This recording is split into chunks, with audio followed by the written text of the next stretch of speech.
When we arrived in Athens, we were not incredibly impressed. It was too hot, too sticky. In the morning we had a Greek breakfast of rolls and coffee, and then we headed off for Piraeus, the port, to catch a ferry to Spetsi, the island where we're going to be spending the next 2 weeks. The boat on which we travelled was the unbelievably named Mania Express, and that's the slow boat, so God only knows what they call the hydrofoil.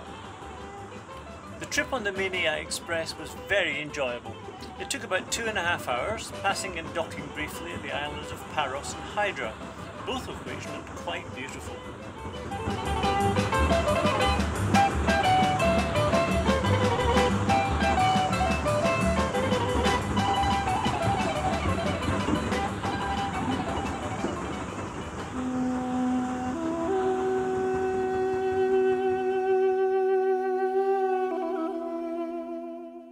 We arrived at Spetsi in late afternoon and found our hotel, the Star, on the main square.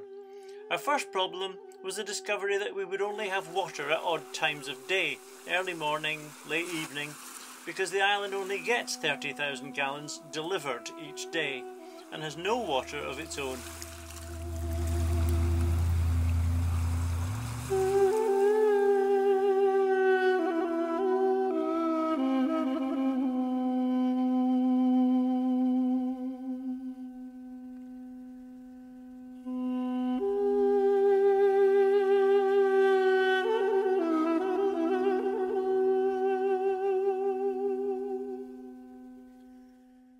From the balcony of our hotel, we could look down and we saw a priest tolling a bell in the local church. The main forms of transportation on Spetsi are small motorbikes, but there's also a number of horse-drawn carriages.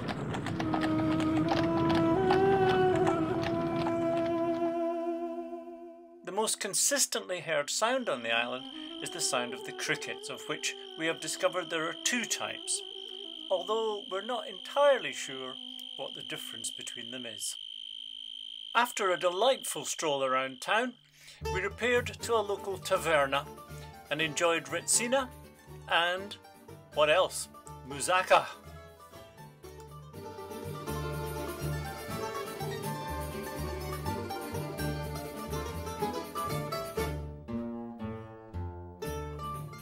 The island itself is thoroughly low-tech, but we were very impressed to see the arrival of Russian hydrofoils every day, rather beautiful, sleek vessels.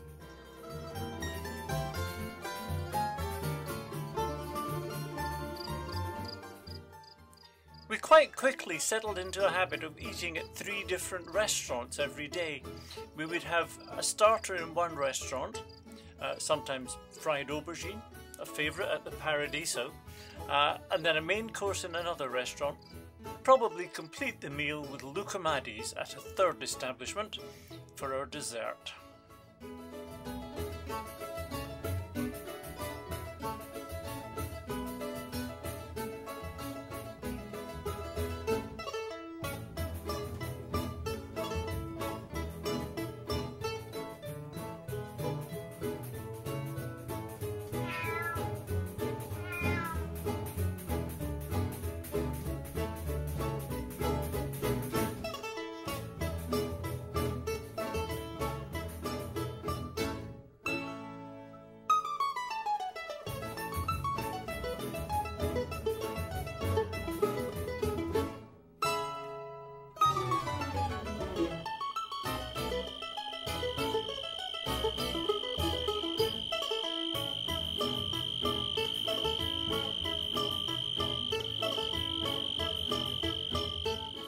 Spetsi is a very small island, so we decided one day to take a walk across the breadth of the island and see what we found.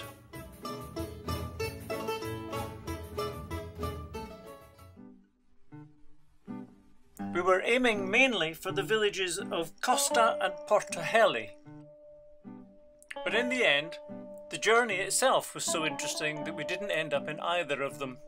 We just wandered around, visiting local churches and encountering groups of local children, not to mention local goats and horses. And we found the house in which John Fowles had written the book The Magus, which was one of our favourites at the time.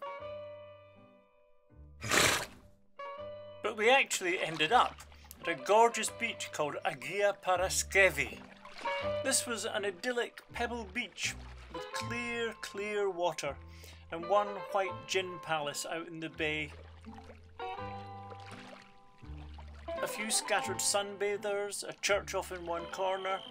We sunbathed with crickets chirping in the woods behind us and waves lapping at our feet. We improvised a refrigerator to cool off our drinks using a Grupo Sportivo t-shirt, some ribbon and a lot of stones to hold the shirt under the waves.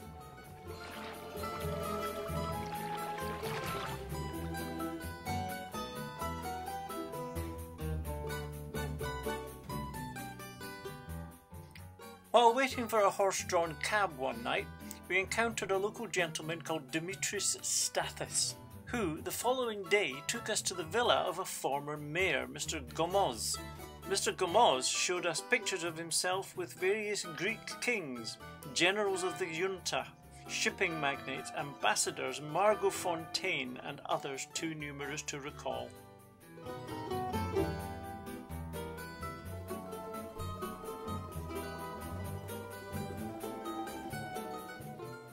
One of our final treats on this trip was a visit to the amphitheatre at Epidavros, where we saw a presentation of the Trojan women.